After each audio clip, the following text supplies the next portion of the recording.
بسم اللہ الرحمن الرحیم۔ السلام علیکم پیارے دوستو، آج ہم بات کریں گے فرعون اور موسیٰ علیہ السلام کے واقعے کی۔ فرعون ایک ایسا بادشاہ تھا جس نے اللہ تبارک و تعالیٰ کے ساتھ مقابلہ کرنے کا اعلان کیا تھا، اور فرعون نے ایسا بنی اسرائیل پر ظلم کیا جس کو سن کر آپ کے رونگٹے کھڑے ہو جائیں گے۔ ہم آپ کو بتاتے چلیں کہ قرآن مجید میں حضرت موسیٰ علیہ السلام اور ظالم بادشاہ فرعون کے واقعے کو تفصیل کے ساتھ بیان کیا گیا ہے۔ اب سوال یہ آتا ہے کہ فرعون کون تھا اور اس کی موت کیسے ہوئی، اور فرعون نے کیوں اور کیسے خدا پر ایمان لانے کا اظہار کیا۔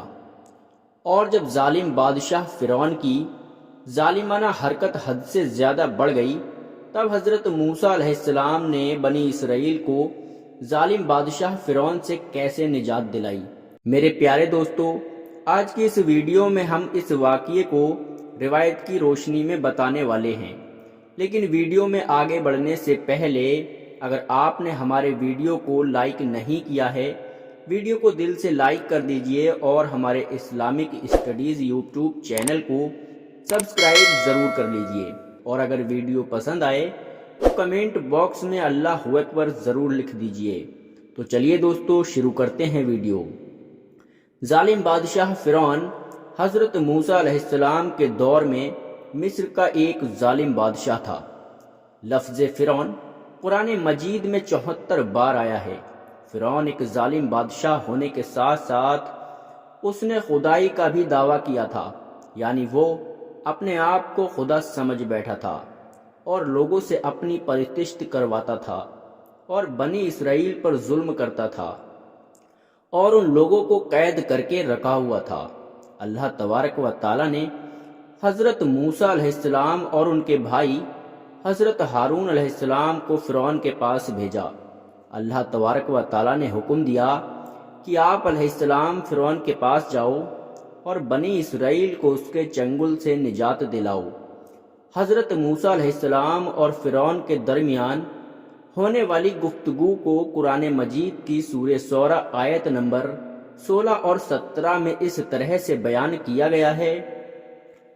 اللہ تبارک و تعالیٰ نے فرمایا، اے موسیٰ، عجب تمام حالات سازگار ہیں، تم فرعون کے پاس جاؤ اور اس سے کہو کہ ہم اللہ تبارک و تعالیٰ کے رسول ہیں۔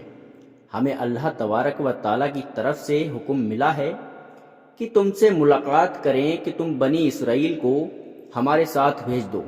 حکم پاتے ہی حضرت موسیٰ علیہ السلام اور ان کے بھائی حضرت ہارون علیہ السلام فرعون کے دربار میں پہنچے۔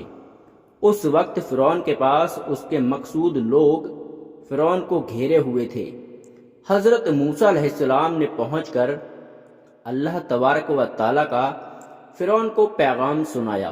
اس مقام پر فرعون نے اپنی زبان کھولی اور فرعون نے کافی برے جملے کہے، جس سے حضرت موسیٰ علیہ السلام کی رسالت کی تقسیم کرنا محسوس ہوا۔ حضرت موسیٰ علیہ السلام کی طرف منہ کر کے کہنے لگا۔ اس کو قرآن مجید کی سورہ شعراء اور آیت نمبر 18 میں اس طرح سے بیان کیا گیا ہے، پھر فرعون نے حضرت موسیٰ علیہ السلام سے کہا، کیا ہم نے تجھے بچپن میں دامن محبت میں تجھے پروان نہیں چڑھایا؟ ہم نے تجھے دریائے نیل کے ٹھٹے مارتے ہوئے قسمگین موجوں سے نجات نہیں دلائی؟ وہاں تیری زندگی خطرے میں تھی، تیرے لیے دائی کو بلایا، اور ہم نے اولاد بنی اسرائیل کی اولاد کو قتل کرنے کا جو قانون بنا رکھا تھا اس سے تجھے معاف کر دیا، اور امن اور سکون اور نازوں میں پالنے کا پروان چڑھایا، اور اس کے بعد بھی تو نے اپنی زندگی کے کئی سال ہمارے پاس گزارے۔ تو نے وہ اہم کام کیا ہے۔ فرعون نے کہا، ہم ہی میں سے تم نے ایک کو قتل کیا ہے اور ہم نے تیری سزا معاف کر دی، تو ہماری نعمتوں سے انکار کر رہا ہے۔ حقیقت میں فرعون اس طرح کے جملوں سے حضرت موسیٰ علیہ السلام کی کردار کشی کر کے حضرت موسیٰ علیہ السلام کو خاموش کرنا چاہتا تھا۔ حضرت موسیٰ علیہ السلام نے فرعون کے تینوں اعتراض کے جواب دینا شروع کیے۔ قرآن مجید کی سورہ شعراء آیت نمبر 20 میں اس طرح ارشاد ہے کہ حضرت موسیٰ علیہ السلام نے فرمایا، میں نے یہ کام اس وقت انجام دیا جبکہ میں بے خبر لوگوں میں مست تھا، یعنی جو میں نے اس آدمی کو مکہ مارا تھا، میرے دل میں اس کو جان سے مار دینا بالکل بھی نہیں تھا، صرف جنون کی حمایت کے طور پر تھا۔ میں تو یہ سوچتا تھا کہ اس طرح کسی کی موت نہیں ہو سکتی۔ اس کے باوجود حضرت موسیٰ علیہ السلام اس ظالم بادشاہ فرعون کو اس احسان کا جواب دیتے ہیں جو فرعون نے بچپن میں پرورش کرتے ٹائم احسان کیا تھا۔ قرآن مجید کی سورہ شعراء آیت نمبر 22 میں اس طرح موجود ہے، جو احسان تو نے مجھ پر کیا ہے یہی ہے کہ تو بنی اسرائیل کو اپنا غلام بنا لے۔ پھر حضرت موسیٰ علیہ السلام نے فرعون کو کئی معجزات دکھائے، لیکن ظالم بادشاہ فرعون پھر بھی ایمان لے کر نہ آیا۔ اس کے بعد خدا نے فرعون پر مخالفت قسم کے عذاب نازل کیے۔ فرعون جب حضرت موسیٰ علیہ السلام کے معجزات دیکھ کر مختلف عذابوں میں مبتلا ہونے کے بعد شکست کھا بیٹھا، تو وہ ظالم بادشاہ فرعون خود موسیٰ علیہ السلام کو مارنے کے لیے آمادہ ہوا۔ اس نے نہایت ہی ایک بلند محل بنوایا جس میں غریب اور مزدوروں کے علاوہ 50,000 معماری کام کرتے تھے۔ ایک روایت میں ہے کہ وہ اتنا اونچا تھا، اس پر چڑھنے کے لیے 1 سال کی مدت لگتی تھی، اور یہ محل 7 سال میں تیار ہوا تھا، اور اتنا بلند تھا کہ جب سے دنیا قائم ہے اس سے بڑا محل کبھی نہیں بنایا جا سکتا۔ جب وہ محل بن کر تیار ہو گیا تو فرعون تیر کمان لے کر اس محل پر چڑھ گیا کہ آسمان نزدیک ہو گیا ہو۔ جب وہ اس محل پر چڑھا تو آسمان اتنی ہی دور تھا جتنی دور نیچے سے ہوتا ہے۔ پھر ظالم بادشاہ فرعون نے ایک تیر آسمان میں پھینکا۔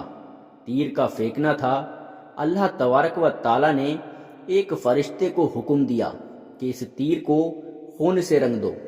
پھر وہ تیر خون سے نیچے پلٹا۔ ظالم بادشاہ فرعون نے کہا، میں نے خدائے موسیٰ کو مار دیا ہے۔ ظالم فرعون بہت خوش ہوا۔ اس کے بعد حضرت جبرائیل علیہ السلام نے اپنا اس محل پر ایک پر مارا اور محل کے 3 ٹکڑے ہو گئے، پہاڑ ٹوٹ کر ریزہ ریزہ ہو گیا، اور پھر بے شمار جانیں چلی گئیں۔ ظالم فرعون ہر طرح سے اپنی خدائی بنانے سے مایوس ہو گیا۔ پھر فرعون نے حکم دیا کہ بنی اسرائیل کو قید سے رہا کر دیا جائے اور ان کے ساتھ سختی نہ کری جائے، اور پھر جتنے بھی بنی اسرائیل کے لوگ تھے وہ سب آزاد ہو گئے۔ متحد عذاب میں مبتلا ہونے کے بعد فرعون نے بنی اسرائیل کو قید سے رہا تو کر دیا، لیکن ان کو کہیں باہر جانے کی اجازت نہیں تھی۔ فرعون کا یہ خیال تھا جب یہ بنی اسرائیلی مصر سے باہر چلے جائیں گے تو ملک کی آبادی میں کافی کمی ہو جائے گی، کیونکہ تعداد لاکھوں کے حساب میں ہے اور بہت کافی ہے۔ لیکن رہائی کے بعد وہ ان لوگوں پر قیام مصر پر مجبور کر کے کامیاب نہ ہو سکا۔ آزاد ہونے کے بعد کچھ دنوں میں اللہ تبارک و تعالی نے حضرت موسیٰ علیہ السلام کو یہ حکم دیا کہ تم لوگ مصر سے باہر نکالنے کی تیاری کرو، اور اس کے لیے 1 مہینے کا ٹائم مقرر کر دیا، اور حضرت موسیٰ علیہ السلام اپنی قوم کو تیار کرتے رہے، اور ان کی تیاری پوری تیزی کے ساتھ ہوتی رہی۔ لیکن نکلنے کا جب ٹائم آیا، لیکن جب بھی ارادہ کرتے تو کوئی رکاوٹ پیدا ہو جاتی تھی، یہاں تک کہ 1 مہینے کا ٹائم بھی گزر گیا۔ ایک بار پھر حضرت موسیٰ علیہ السلام نے لوگوں کو اکٹھا کیا اور قوم کو ہدایت دی کہ روانگی میں جلدی سے کام لو۔ لوگوں نے کہا کہ ہم تو بہت جلدی کام کر رہے ہیں، لیکن ایک مشکل کی وجہ سے اب دیر ہو رہی ہے، ورنہ ہم تو تیار ہی ہو چکے ہیں۔ پھر حضرت موسیٰ علیہ السلام نے اعلان کیا کہ صبح فجر کے بعد سب لوگ اکٹھا ہو جائیں۔ وہ سب لوگ اس مقام پر جمع ہو گئے۔ ان کی تعداد 18,80,000 تھی، لیکن وہ لوگ پھر آدھی رات کو وہاں سے روانہ ہو گئے۔ اور پھر وہ لوگ مقام غار پر جا کر ٹھہر گئے، اور پھر وہ صبح کو وہاں سے روانہ ہوئے، اور وہ اسی طرح منزلیں مارتے ہوئے جا رہے تھے یہاں تک کہ دریائے میکرا کے کنارے پہنچے۔ صبح ہوتے ہی فرعون اور فرعونیوں کو حضرت موسیٰ علیہ السلام اور بنی اسرائیل کے چلے جانے کی اطلاع ملی۔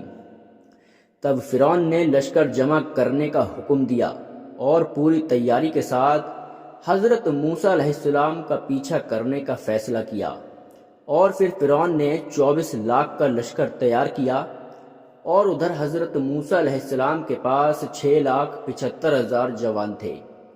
صبح کو جب ظالم فرعون اپنے لشکر کے ساتھ روانہ ہونے ہی والا تھا، ایک ہی دفعہ فرعونیوں میں ایسی بیماری پیدا ہوئی، تقریباً ہر گھر سے لڑکیاں اور لڑکے مر گئے، اور فرعون والے لوگ ان کو سمیٹنے میں مشہور ہو گئے، یہاں تک کہ سارا دن گزر گیا، ساری رات ختم ہو گئی۔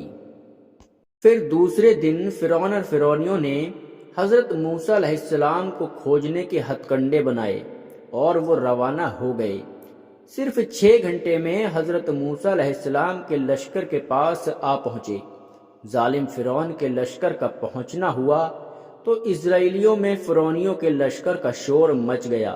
قرآن مجید کی سورہ شعراء میں آیت نمبر 61 میں ارشاد فرمایا ہے، جب دونوں لشکر کا آمنا سامنا ہوا تو حضرت موسیٰ علیہ السلام کے ساتھی کہنے لگے، اب تو ہم فرعون والے کے ہاتھ آ گئے ہیں اور بچ نکلنے کی کوئی راہ نہیں ہے۔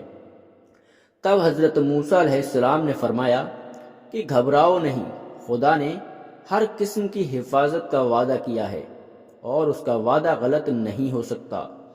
حضرت موسیٰ علیہ السلام ابھی ان لوگوں کو سمجھا ہی رہے تھے کہ وہاں پر حضرت جبرائیل علیہ السلام آ گئے، اور حضرت جبرائیل علیہ السلام نے کہا، آپ اپنی لاٹھی پانی پر ماریے تو راستہ بن جائے گا۔